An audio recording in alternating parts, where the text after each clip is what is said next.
The scent of rosemary and caramelized onions wafted through the cozy suburban home in Maplewood, New Jersey, where fairy lights twinkled along the extended dining table, draped in elegant ivory linens. Handwritten place cards, each adorned with delicate watercolor sketches, sat neatly beside polished silver candlesticks. In the kitchen, 16-year-old Lily Harper, her chestnut hair dusted with flour and tied in a messy bun, put the final touches on a 3-tiered birthday cake, its pale gold fondant cascading with handcrafted sugar peonies. For 3 days, Lily had poured her heart into preparing an extravagant feast for her grandmother Margaret's 65th birthday, expecting 20 guests to fill their modest home. Every dish, from a retro shrimp cocktail to a perfectly seared rack of lamb, was inspired by Margaret's childhood recipes, painstakingly gathered from distant relatives and old cookbooks. The dining room, transformed with borrowed crystal vases and soft jazz playing in the background, felt like a scene from a bygone era of elegance. Emma Harper, 32, watched her daughter with a mix of awe and unease. She knew the depth of Lily's dedication. The teenager had skipped 2 days of school, a first for the straight-A student, to perfect her menu. Emma also knew the weight of her family's expectations. Growing up in a wealthy enclave of Connecticut, Emma had been raised by parents, Margaret and Richard, who lived for appearances. Their sprawling estate and Richard's tech startup empire were badges of success. But their love for Emma came with strings attached. Every achievement, aced exams, piano recitals, or dating the son of a venture capitalist, earned their pride. Every misstep, like her C in physics or her choice to become a community college advisor instead of a corporate executive, drew their thinly veiled disappointment. Emma, shoulders back. The Whitmores are watching. Margaret would hiss at galas. That outfit? Really? The Campbells are coming. Richard would mutter before charity dinners. Emma's worth, she learned early, was tied to how well she polished their family's image. When Emma's marriage to Daniel, a hedge fund manager her parents adored, collapsed at 25, she faced their judgment alone. Newly pregnant with Lily, Margaret fretted over what people will think. Richard grumbled about the family name. Neither offered comfort as Emma navigated single motherhood. Yet, Lily's birth changed something, though Margaret initially saw her as a reminder of Emma's failure. The little girl's charm, her knack for sketching, her love for old jazz records, and her ease at social events, won Margaret over. Perhaps grandparenthood softened Margaret in ways motherhood never did. Or maybe Lily's talents aligned with the image Margaret cherished. Whatever the reason, Lily adored her grandmother, and this birthday dinner was her way of giving back. A gesture of love wrapped in buttery puff pastry and vintage recipes. But at 1:47 p.m., just 6 hours before the guests were due, Emma's phone buzzed with Richard's curt text tone. Expecting a confirmation, she glanced down, only to feel her stomach drop. We're celebrating at the Ivy Room instead. Adults only. Sorry for the late notice. The words hit like a slap. The Ivy Room was Maplewood's most exclusive venue, with a velvet rope reputation and entrees that cost more than Emma's weekly grocery budget. Adults only meant Lily, the girl who'd spent days crafting this tribute, was excluded. A follow-up text invited Emma to join at 8 p.m., noting black tie preferred. As if that softened the blow, Emma reread the message, her hands trembling, hoping she'd misread. She hadn't. Calls to her parents went straight to voicemail. Desperate, she opened Instagram and found posts from days earlier, her cousin Claire gushing about Margaret's chic birthday bash at the Ivy Room, her Aunt Laura asking about dress codes for an upscale night. The truth sank in. They'd planned this switch days ago, leaving Emma and Lily in the dark. Emma stood in the dining room, surrounded by Lily's labor of love, the lamb resting under golden pastry, the vintage-inspired deviled eggs, the cake with edible photos tracing Margaret's life. Anger surged, familiar yet sharper this time. It wasn't just about her anymore, it was about Lily, and that made it unbearable. She'd grown up swallowing her parents' slights, cancelled plans for better events, snide remarks about her small apartment or underwhelming career. But watching history repeat with her daughter? That was a line she couldn't let them cross. Lily was still in the kitchen, humming Ella Fitzgerald, oblivious to the betrayal. She adjusted a sugar peony on the cake, her face glowing with purpose. "Mom, does this look elegant enough for Grandma?" she asked, her voice bright. Emma's throat tightened. She couldn't shield Lily from the truth, not this time. Steeling herself, she walked in and handed Lily the phone. "Sweetie, you need to read this." Lily's eyes scanned the text. Once, twice, 3 times. The humming stopped. No tears, no outburst, just a quiet "oh." Her face didn't crumple, instead. It hardened with a resignation too heavy for 16. Emma recognized that look. It was the same one she'd worn as a child. Absorbing her parents' conditional love. "Did I mess something up?" Lily asked softly, her voice barely above a whisper. The question sliced through Emma, echoing her own childhood doubts. If I'd been better, would they have loved me more? In that moment, surrounded by the fruits of Lily's devotion, Emma knew she had to act, not just to comfort her daughter, but to break a cycle that had scarred her own heart for decades. The kitchen in Emma Harper's modest Maplewood home was still fragrant with the remnants of Lily's labor, the rich aroma of roasted lamb, the subtle sweetness of homemade vanilla ice cream, and the tang of a retro shrimp cocktail. The dining room, adorned with ivory linens and twinkling fairy lights, stood frozen in time, a testament to 16-year-old Lily's 3-day odyssey to craft a perfect 65th birthday feast for her grandmother, Margaret. But the text from Emma's father, Richard, had shattered those plans. The celebration was moved to the Ivy Room, an adults-only affair, leaving Lily, whose heart and hands had shaped every detail, uninvited. As Emma watched her daughter set down the piping bag she'd been using to decorate the elaborate 3-tiered cake, Lily's face betrayed a quiet devastation. "Oh," she whispered, her eyes scanning the text for the 3rd time. No tears fell, no voice cracked, just a heavy, resigned silence that broke Emma's heart more than any outburst could. It was the look of someone who'd learned too young to swallow disappointment. A mirror of Emma's own childhood under her parents' conditional love. "Did I mess something up?" Lily asked, her voice small, her eyes fixed on the cake. Its edible photos of Margaret's life now feeling like a cruel irony. That question, "Did I mess something up?" cut Emma to her core. It was the same question she'd asked herself countless times growing up, when her parents' approval hinged on her ability to reflect their polished image. Emma recognized the weight of that moment. Lily was teetering on the edge of internalizing the same self-doubt that had haunted Emma for decades. But this time, it wasn't just about her. It was about her daughter. And Emma refused to let history repeat itself. She could feel the familiar anger rising, anger at Margaret and Richard's casual cruelty, at their obsession with status over family, but she pushed it down. Confronting her parents might feel good, but it wouldn't heal Lily's wound. Instead, Emma made a choice to transform this heartbreak into something meaningful. "Lily," she said gently, kneeling to meet her daughter's eyes, "let's sit for a minute." They settled at the kitchen island, surrounded by containers of meticulously prepared food and the cake that was a masterpiece of love.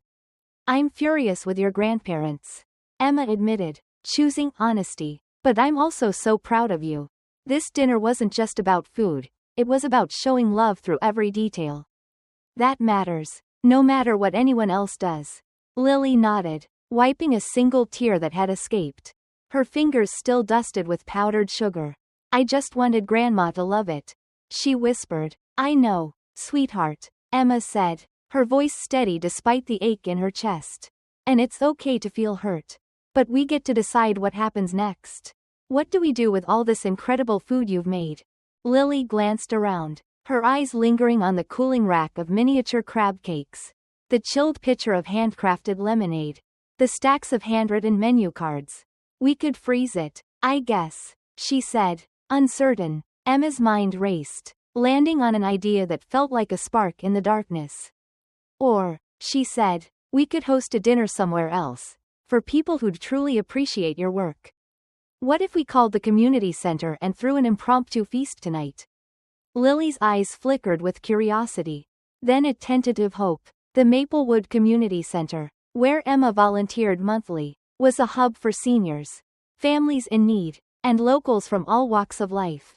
It was the opposite of the Ivy Room's exclusivity, a place where genuine connection trumped pretense. That could be really nice, Lily said, a small smile breaking through her sadness. But what about the decorations? Emma grinned, already envisioning the transformation. We'll pack them up and take them with us. We'll make the community center as beautiful as our dining room. The decision ignited a flurry of action. Emma called Sarah, the center's director, who was thrilled at the idea. Emma, are you serious? A gourmet dinner on short notice? The seniors here would be over the moon, Sarah said. Emma then texted her best friend, Mia, who rallied her husband, Ethan, to help transport food. Lily reached out to her culinary arts teacher, Ms. Carter, nervous but eager to share the new plan. Ms. Carter will be so proud of you. Not just for your cooking but for your heart, Emma reassured her. Within an hour, a network of neighbors, teachers, and volunteers was mobilized, all touched by Lily's story and determined to make the evening special. As they packed coolers with herb-crusted lamb, roasted vegetable medleys, and delicate lemon tarts, Lily's spirits lifted. She suggested inviting residents from Sunset Haven, the assisted living home where she volunteered, reading to seniors who rarely had visitors. They'd love this, Mom, she said, her voice gaining strength. Emma called the home's director, who eagerly arranged a van to bring a dozen residents. By 6 p.m., the time the original guests would have arrived, Emma and Lily were at the community center, transforming its plain multi-purpose room into a vision of warmth. Volunteers draped tables with Lily's linens, strung fairy lights along the walls, and set out her watercolor place cards. The air buzzed with anticipation as the first guests arrived, elderly residents in their Sunday best. A single mom with 2 kids who'd been struggling since a layoff. And Lily's teachers, all drawn by the promise of a shared meal. By 7 p.m., 45 people filled the room, more than double the original guest list. Mr. Thompson, an 88-year-old widower from Sunset Haven, arrived in a faded suit, a Korean war pin gleaming on his lapel. I haven't dressed up like this since my daughter's wedding, he told Lily, his eyes twinkling. Heard a talented young chef was cooking, so I had to look the part. Lily blushed, escorting him to a seat of honor. The Lopez family, who'd been hit hard by a factory closure, arrived with wide-eyed kids clutching paper napkins, practicing their fancy manners. Ms. Carter, Lily's teacher, brought her own grandmother, whispering to Lily, "Your food is incredible, but your grace under pressure? That's what makes you special." As volunteers served the first course, crab cakes with a zesty remoulade, the room came alive with chatter and laughter.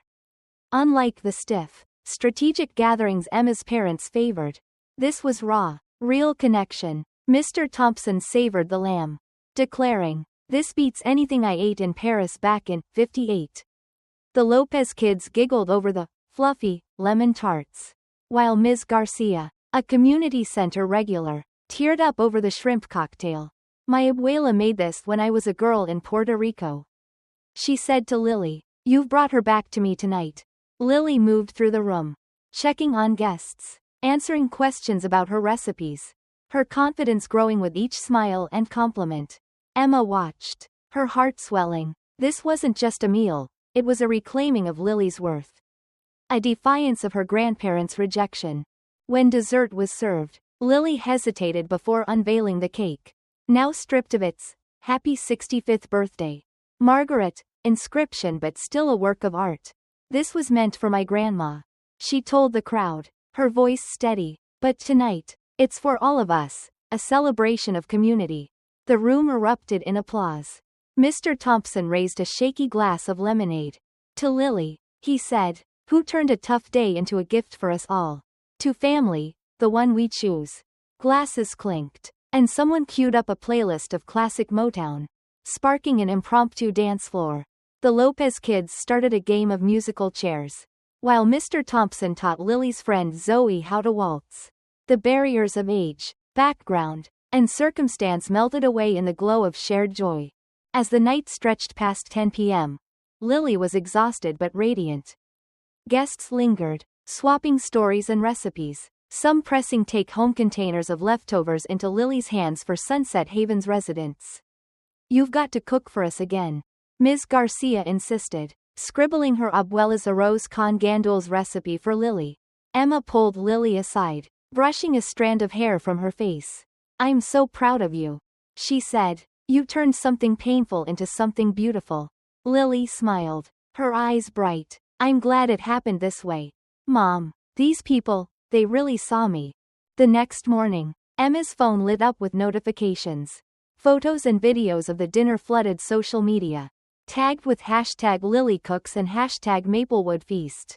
A local blog post raved about Maplewood's teen chef who turned heartbreak into a community triumph. Miss Carter's post stood out.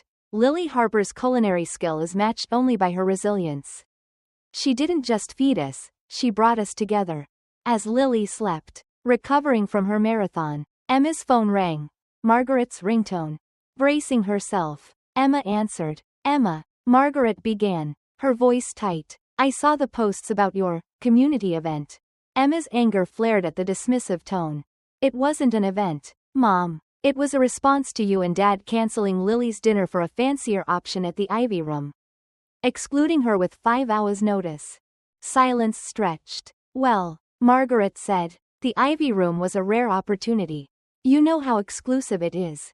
Emma's patience snapped. "You could have said no. Lily spent 3 days cooking your favorite childhood dishes. She deserved better." Richard's voice cut in, sharp. "Emma, you're blowing this out of proportion. Margaret had a lovely birthday. You chose not to come." Emma's voice was calm but firm. "No, Dad, you chose to exclude your granddaughter after she poured her heart into that dinner. And I'm done excusing it.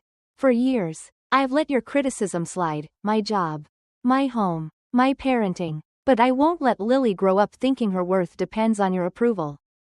The call ended without resolution. But Emma felt a shift. For the first time, she'd set a boundary. If Margaret and Richard wanted to be in Lily's life, they'd need to value her for who she was, not how she made them look. Later, Margaret called Lily directly. Emma offered privacy, but Lily chose speakerphone, sitting close on the couch. "Lily, darling," Margaret started, "I heard you were upset about yesterday." Lily glanced at Emma, then spoke softly but clearly. "I was. Grandma, I worked really hard on that dinner for you." Margaret faltered. "Well, these things happen. Social obligations. You'll understand when you're older." Lily's response was measured but wise beyond her years. "It's not about age, Grandma. It's about what you choose to prioritize." In the weeks that followed, Lily's disappointment fueled a new passion. She launched Community Table, a monthly dinner at the center where locals shared recipes and stories. She learned Mr. Thompson's gumbo recipe, a family secret he passed to her as honorary kin. She decided to pursue culinary arts in college, focusing on food history to preserve cultural recipes. Margaret showed small signs of change, attending Lily's school art show quietly, asking about her dinners, while Richard remained distant, offering gadgets over presents. Emma and Lily learned to forgive, not for their grandparents' sake, but to free themselves from resentment, all while holding firm boundaries. The pain of that cancelled dinner became a catalyst.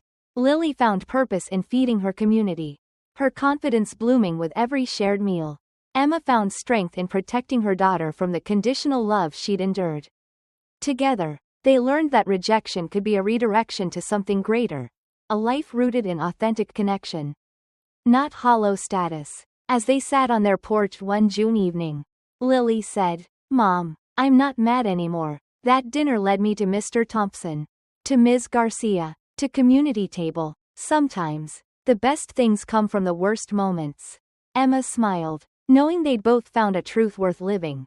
Their worth wasn't tied to others' validation, but to the love they chose to give, and receive, in return.